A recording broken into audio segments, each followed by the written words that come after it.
অনেক মানুষ মারা গিয়েছে স্নাইপার রাইফেলের গুলিতে।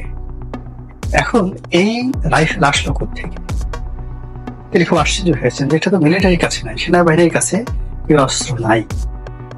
তারপর এটি বাংলাদেশের অন্য কোনো বাহিনীর হাতেও নাই, এবং এই অস্ত্র আমাদের দেশে চোরাই পথে যে এসেছে এরকম কোনো নজির নেই।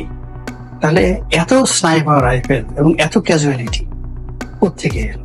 কিন্তু পরবর্তীতে কি হলো জানি না, সবাই সমস্ত যারা উপদেষ্টা আছেন, একমাত্র ফজল করিম ছাড়া, যোগাযোগ যিনি উপদেষ্টা আছেন তিনি ছাড়া কারোরই পারফরমেন্স কাঙ্ক্ষিত হয়নি। আর ব্রিগেডিয়ার সাখাওয়াত স্বরাষ্ট্র উপদেষ্টা হিসেবে প্রথম কয়েকদিন খুব চেষ্টা করলেন, তারপর তাকে সরিয়ে দেওয়া হলো। ফলে তিনি এখন গা বাঁচানোর জন্য, মান সম্মান বাঁচানোর জন্য তিনি শুধুমাত্র ছুটাছুটি করছেন।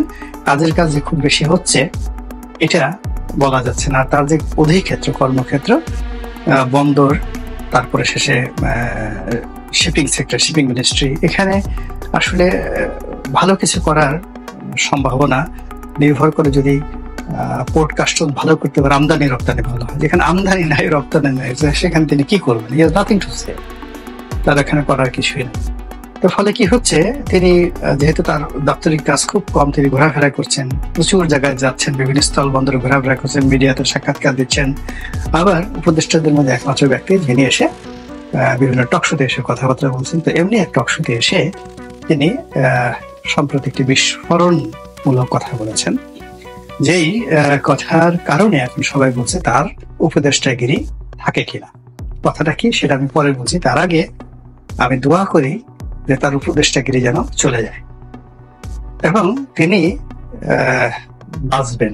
তার উপদেষ্টাগিরি যদি চলে যায় তিনি রক্ষা পাবেন, তার পিঠের চামড়া রক্ষা পাবে, এবং তিনি দুটো কারণে অমর এবং অক্ষয় হয়ে থাকবেন। প্রথম কারণটা হলো যে কারণে তার স্বরাষ্ট্র মন্ত্রণালয়ে চাকরি গেছে, অর্থাৎ তিনি স্বরাষ্ট্র উপদেষ্টা হিসেবে চাকরি হারিয়েছেন মূলত দুটো কারণে।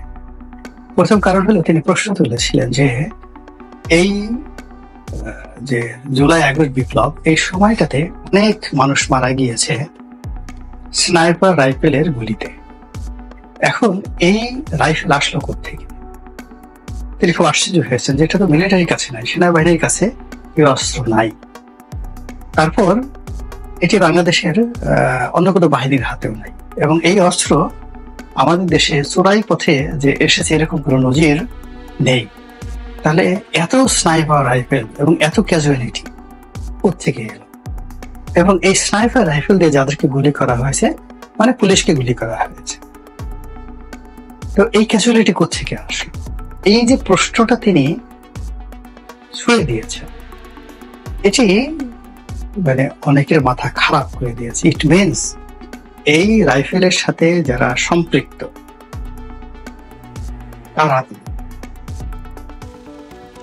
তারা কি কোনো জঙ্গি সংগঠন? তারা কি বিদেশি কোনো গোয়েন্দা সংস্থা যারা এখানে অ্যাক্টিভিটিস ছিল? এইগুলো এক।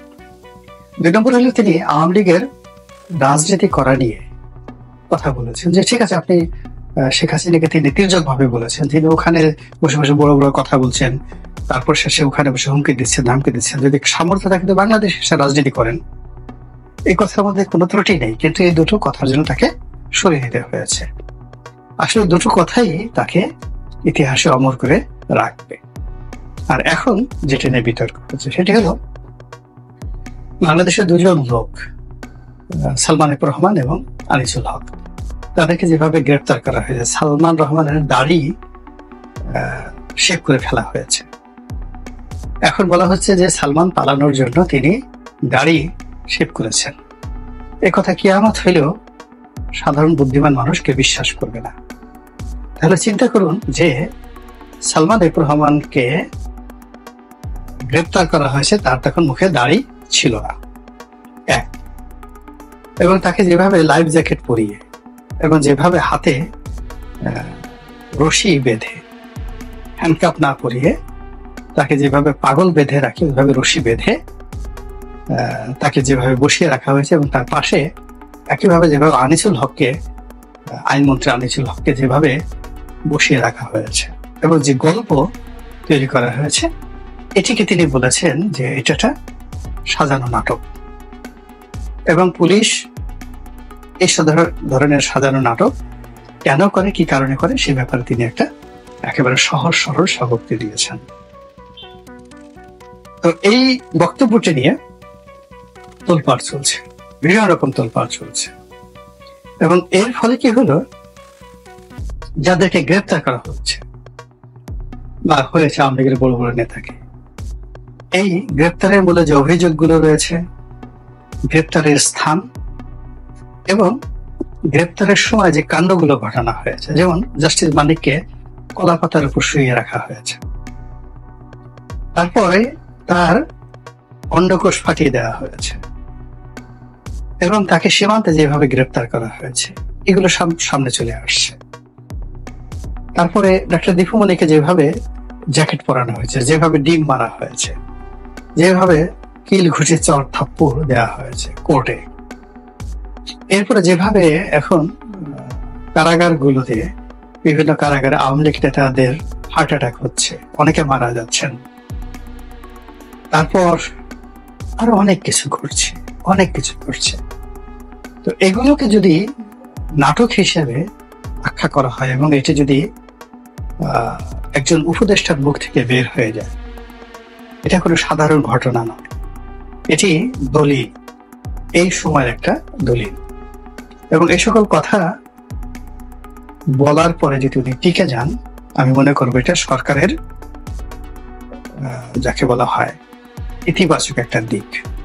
সরকার আত্মসমালোচনা করতে প্রস্তুত এবং এই ধরনের কথা হজম করতে প্রস্তুত, এবং যেহেতু তারা এই কথাগুলো হজম করতে প্রস্তুত, কাজে এই ধরনের ঘটনা যারা ঘটিয়েছে তাদেরকে যদি বিচারের আওতায় আনা হয়, যে কেন এই ধরনের ঘটনা ঘটানো হল, মূল ব্যাপার হলো কি, সম্মান মর্যাদা আল্লাহর দেয়া, যে মানুষ অন্যায় করে শাস্তি সে পেয়ে যায়, কিন্তু কাউকে আরো ছোট করার জন্য, এই যে আমাদের দেশে শেখ হাসিনার জমানাতে যে ঘটনা ঘটনা হলো, আপনি ধরুন ওই যে একজন লোককে, সেই করোনা শাহেদ নামে যাকে অভিহিত করা হলো, তাকে ধরা হলো, এই র্যাবের লোকজন তাকে হেলিকপ্টার করে নিয়ে গেল দুর্গম অঞ্চলে, তারপর তাকে একটা স্যান্ডেল পরানো হলো, একটা বোরকা পরানো হলো, তার কোমরে একটা পিস্তল তাকে গুঁজে দেওয়া হলো, এরপর তাকে একটা নৌকার সামনে গিয়ে তাকে একটা ছবি তোলা হলো, এবং সে অবৈধ অস্ত্র পিস্তল কোমরে বেঁধে বোরকা পরে সে নৌকা করে পালাচ্ছে।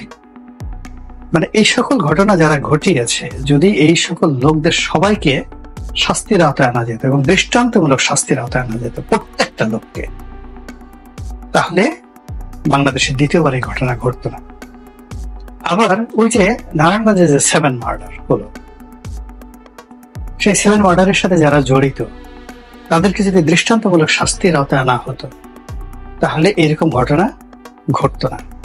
এখনো পর্যন্ত আমরা ইলিয়াস আলীর যে হত্যাকাণ্ড বা গুম, এই বিষয় নিয়ে আমরা দায়ী ব্যক্তিদেরকে বিচারের আওতায় আনতে পারছি না, এটি হলো বাস্তবতা। তো সেখানে সালমান এফ রহমান বা আনিসুল হক সাহেবের মতো মানুষদেরকে এইভাবে ধরে, যাদের বাংলাদেশে শত বছরের ইতিহাস আছে, ঐতিহ্য আছে, সঙ্গে সঙ্গে তাদের অপকর্ম আছে, তো সেই অপকর্ম আপনি যদি বলতে চান, তাহলে তাদেরকে ধরে এনে গণপিটুনি দিয়ে মেরে ফেলেন, ক্রস ফায়ারে দিয়ে দেন,